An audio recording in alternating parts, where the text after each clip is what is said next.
Bonjour fidèles internautes, bienvenue sur votre site chaîne Adou News TV qui se présente par votre humble servante Flore Nzeba. Je ne suis pas seule, Nazanga Mote, Nana Baninga Nanga, Nana Ba prophète Nanga. Pour capable je dis bonjour et merci à Nadège Kimana Myriam et Nga. Pour capable je dis merci beaucoup et puis bonjour à ma maman chérie Janine Kabedi.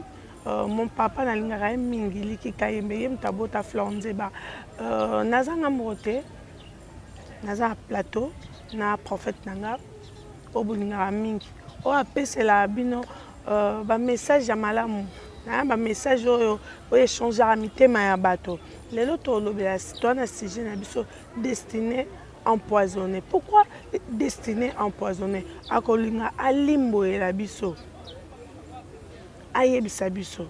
Bonjour prophète. Bonjour maman Flore Nzeba. Boni santé. Oui, Kimia Ngoulan Zambeza. Boni etonga na biso. Toujours évolué, malé Ngoulan Zambe. Tu n'as pas boni ba retraite. Oui, c'est des moments sérieux. Oui. Il y a connexion où on passe aussi ensemble avec Dieu. Et en tout cas, je dirais que ça va. Amen. Parce que biso ba nanzambe tozaka tout ça va. Le lot tozo partager, tozo attendre biso ya partager pourquoi expliquer biso pourquoi destiné empoisonné. Oui, na ba ndeko ba olanda biso tozo lobela sur destiné empoisonné. Question tout nami malamu. Pourquoi kolobela sur destiné empoisonné? Parce que aujourd'hui les lots na expérience ya vie chrétienne au tozana ngwa mukie tozo comprendre na nzambe mission ko yokosuka pe na nzela parce que la Bible dit Dieu fait toutes choses pour un but et tozongi na histoire ya Bible na Genèse 2 nzambe azoyebisa biso bavandi na conseil céleste ba fait ba ko conclure balobi créons l'homme à notre image et à notre ressemblance afin qu'il domine. C'était le dessein de Dieu pour l'homme. C'est-à-dire, Nzamba a programmé, Nzamba a établi vie à Moutouna Mabele. Parce qu'il y avait un défi. Au diable à lansaki, au Penzamba relevaki. Pour cette fois-là, créons l'homme à notre image et à notre ressemblance, afin qu'il domine. Et Dieu a commencé à énumérer biloko mutu fallait qu'il a dominé. Na pensée générale ya Nzambe, ezakité mutoise à la dominer. Mais Mutunde a dominé. Et comment est-ce que inverse ya makamboye ko salema? Par là nous parlons d'une destinée empoisonnée. Parce que ça lokola eloko eza ya malamu. Mais ebebi. Eloko eza ya yo mozu ya ngoti. Pourquoi? Parce qu'il y a un mal, un vice côté, ils ont permettre surtout dans un état normal, ils ont répondre à des exigences. Il y a l'eau qu'on a fait qu'on posséder en gros. Tout le monde nzamba bongisi pour na mutu. Alors que la personne ou l'homme n'existait pas encore. Mais Dieu a établi. Nous allons créer l'homme à notre image et à notre ressemblance.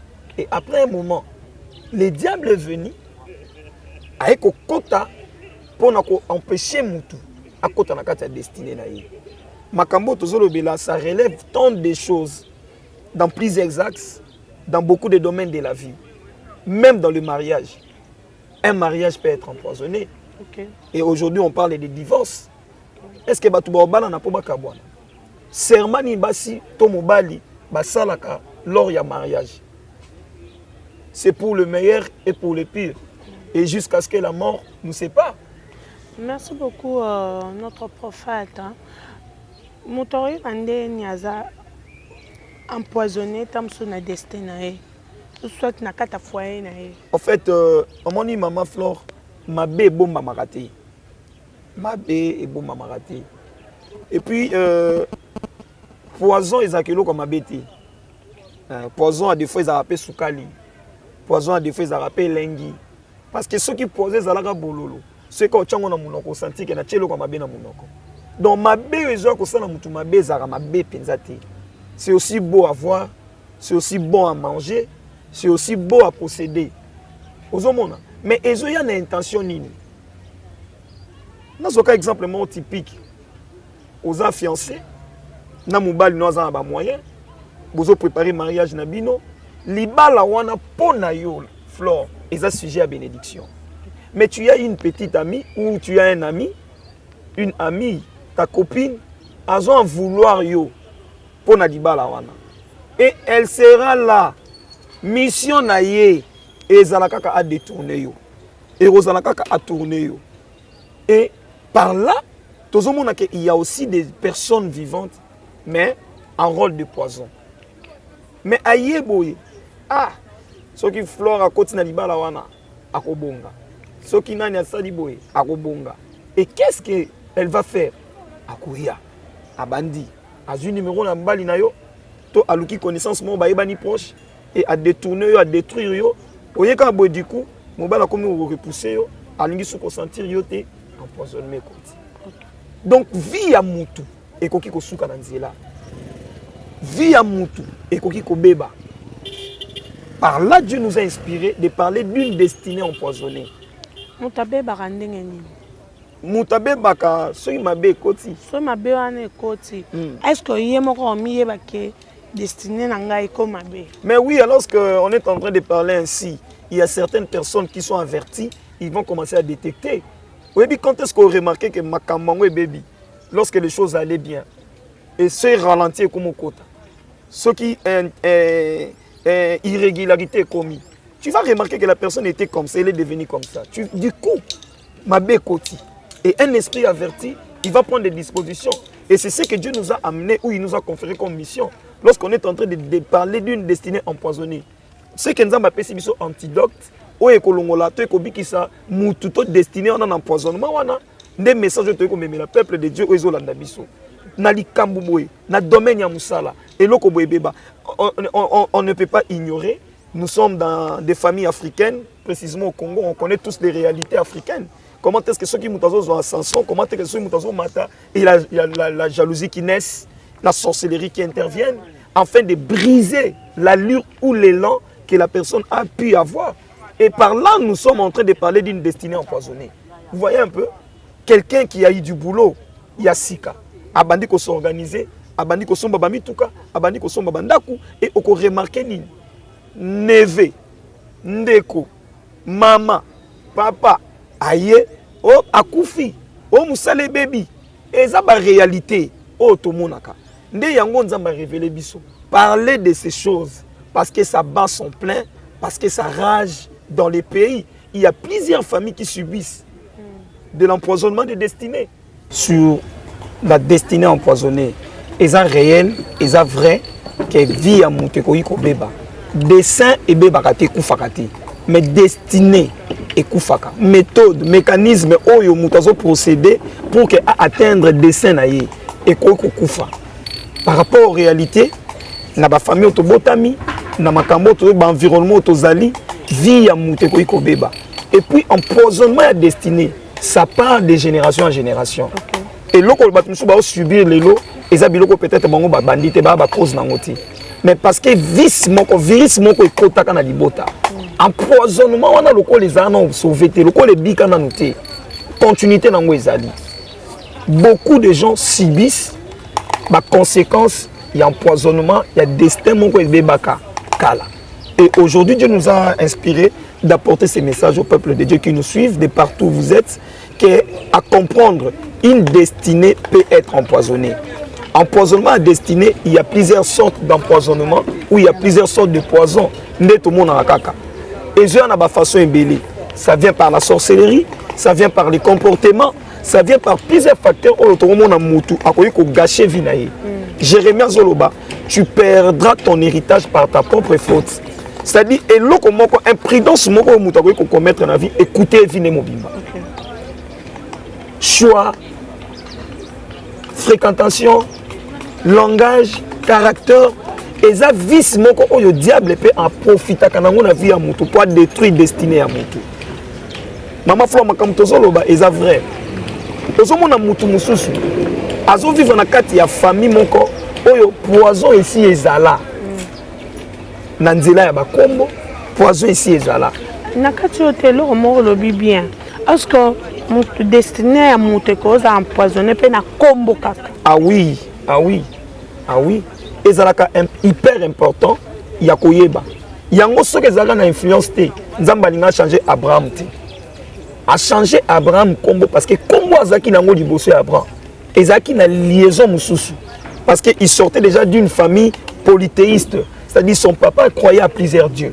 Mais tant que nzambe akoti na kati ya vie Abraham lokola antidote pour changer à guérir Abraham na vené wana ya poisonnement alors bakobengo so Abraham te bakobengo pour cette fois-ci Abraham.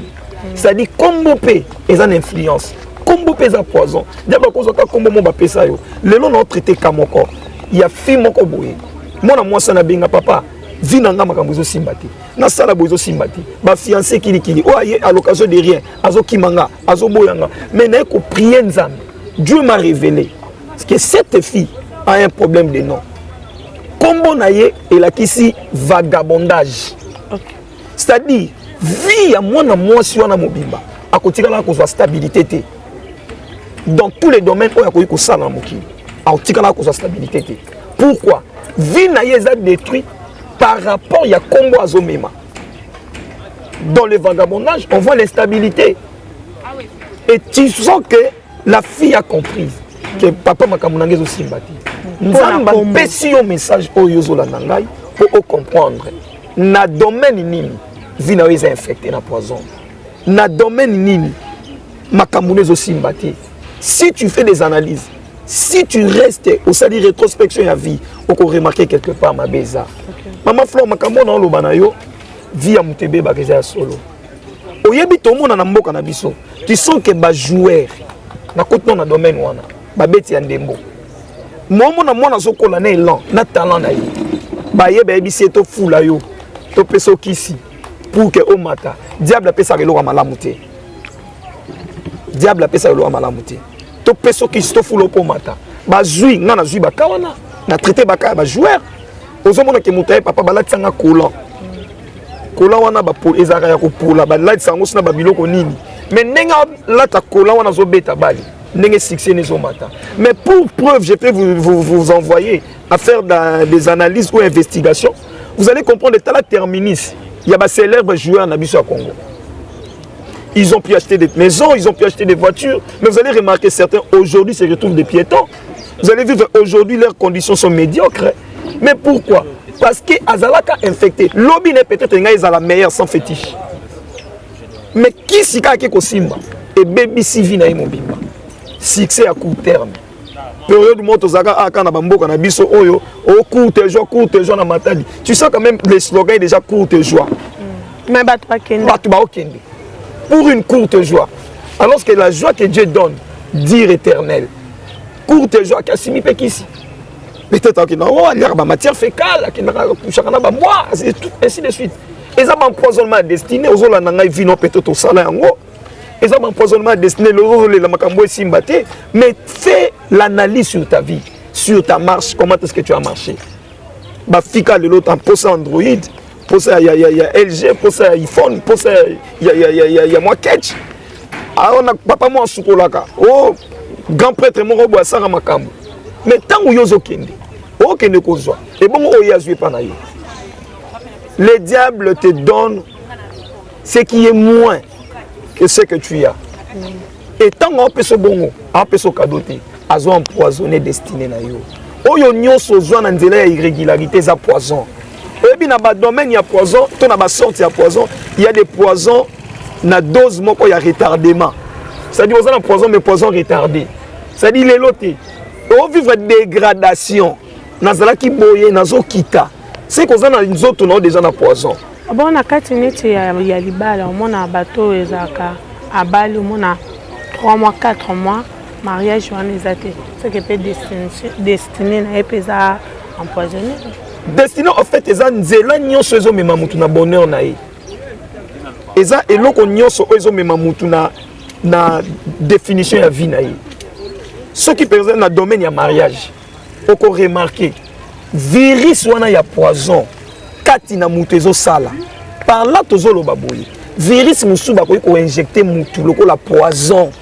Et ça peut être langage. Diable a baby ça au langage. Diable a baby ça quand même soit rendre mal propre. C'est-à-dire qu'il to connaît ça libanda. Mais niveau ya salité Moutako c'est pendant moi zati. Atakaka eloko ekosa la bonheur ya mutu. Atakaka eloko ekosa la force pe vie ya mutu, valeur ya mutu. Et pour que a détruire yo, ndako eko boaka poison. Poison tozoloba, eza poison te ba panzi pilo tena masango meli, ba tchelo ki majo meli. Poison to lobela, eza poison moko lié na état d'esprit, eza poison moko lié na ba réalité, na ba acte, na ba geste, na ba comportement. Eza poison to lobela. Parce que diable a koya ko attaquer te neloko yebite. Te. Tango ko simba kisi. O simbi kisi po sekalelo, mais lobi no olela. Donc au bébisi momengono ya lobi. Et lors muso ba poisonnement muso to remarkaka, nganebi mutu muso ya papa na poisonnement. Tout zongo ndenge nyote na la ki imprudent garde na moni mutas akonza ki suki boye mu pepe poisonné ki kotier. Il y a to benga ngo ba mauvais sort. Mutu muso zo vivre na mukili mais ba boakela ye mauvais sort. Et ye po bebisande destiné na yo. Et ye po bebisande lobi na yo. Et ye po bebisande sengo na yo. En fait, tant que tu as la destinée empoisonnée, tu as comment est-ce que mon toit qui taillé à vivre bolamou, à comment vivre malheur. Daddy, na moto ayebi qui est déjà destiné na est déjà empoisonné. À cause ça les forts nini. À cause ça les forts nini pour abongisa destiné na. En fait, tinzambe tindibiso otolobela makambo yo parce que à prévoir remède. Dans tout problème, il y a toujours une solution. Dans toute équation, il y a toujours une résolution. C'est-à-dire, tokoki kolobela makambo yote, soki antidote nango ezati. Oyebi, Bible zobeta lisolo, Nzamba zobisa Moïse, asa la serpent du rein pour le peuple naïe. Pourquoi? Parce qu'à cette époque, il y avait un serpent vénéné, qui ko mordre batu. Nzamba lobini. Ça la serpent de rein otombolaye na mutu nyonso to akozwa morsure ya serpent vénéné soki atali kaka serpent de rein aza sauvé. Ça dit Dieu dans sa divinité, dans sa suprématie, il a disposé tout en termes de solutions là où il y a des équations, là où il y a des problèmes. Tant que quelque chose autour na mutu a détecté et ça pas mutu a vivre na mukiliti na détecté que naza na poison na nzoto. Tant on a détecté aussitôt na koluka ba disposition ou peut-être ba changer ka makila ou peut-être ba pesa ka kisa bokoko ou peut-être ba sala ka boy et tout le mécanisme là ce sont des chemins où ils ont même mutu na solution et tant on ba boy on peut suggérer mutu muso ko mona aye ko kuta na prophète a soumettre tu vas faire autant de jours de prière et ça processus il y a guérison maladie aux anango. Ainsi, dans ma camone les orientations sont différentes par rapport à Yabaka ou Batuba Okuta Anango. Quand on a remarqué même dans le principe biblique, Daniel, Nzamba dit Orolia Missunité, a orienté par rapport à Yelo Kwazaki Nango. À côté de maman Samson, on met la liqueur forte, par rapport à problème Wazaki Nango. Par là, toujours la qui mon kilito batu. N'habite bandeko bolanda biso, n'habite problème au moko na moko zanango. Mais c'est que je sais, présentation à l'ikambuna yo, nzamba ko orienter biso pour que tu orientes na chemin à solution à problème. Merci beaucoup, homme de Dieu. Est-ce que qui peut aider Nzambe? Parce que tu parlais sur destinée empoisonnée. Est-ce que yebisa ba otam so moto avant de lobby bon ngape na yeba tenga yanga makamwe marsate mso abibiso to kufaka. Est-ce que ko meka ko limboela bango par rapport ya ba problème ngo ezo comme ya bango et comme destiné empoisonné. OK, pour na bande ko mususu ba se retrouver na kati ba réalité oyo. Omoni pour Nzambe, Mama Flore, il est capable de tout faire pour regagner la paix à la personne qu'il veut. Pour toi, je sacrifierai même les nations. C'est-à-dire, Moutou Moussousou, à forcerie, donc il y a une famille qui va vivre. Et quelle sera maintenant la résolution? Je ne prémédite pas la mort, mais pour Dieu, il peut sacrifier la personne pour que Binobo soit délivrance. Ça dépend de la manière dont Likambuna Likambuzana Yango. Moutou Moussousou, à se retrouver, papa. Biso a un problème, boy. Famille na biso, bana basi babalakati, babota akana bandako. Pourquoi? Vous êtes victime, il y a empoisonnement. Résolution na yango tango bokoya ou comme ça Nzambe. Et Nzambe n'est pas orienté par rapport à l'inspiration de l'esprit. De te koyeba na koyebisa bino. En fait, si yango on a ba résolution, ils diffèrent. ils ont ndenge moko te par rapport à ba problème au mutu na mutaza na yango mais eloko au peuple ezolanda biso eza ya koyeba est que vie ya mutu ekoki ko beba vie ya mutu pe ekoki ko bonga. C'est-à-dire Dieu te présente ces messages afin que tu tiennes compte que l'élo likambo naza ko se retrouver nango parce que ma vie a été infectée, parce que ma vie a été détruite. Les gens sont méchants. La Bible dit le cœur de l'homme est tortueux. Qui peut les connaître? C'est-à-dire mutu musaka pembe na wana lokola agent ya diable pour éteindre vie na yo. Asili sa vie non mais ndenge ya mabe.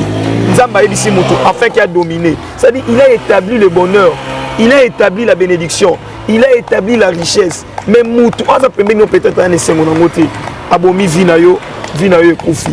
Dieu nous a envoyés pour présenter au peuple de Dieu pour tous en angolo le message parce qu'on a le remède par rapport à Makambo Batouba au vivre.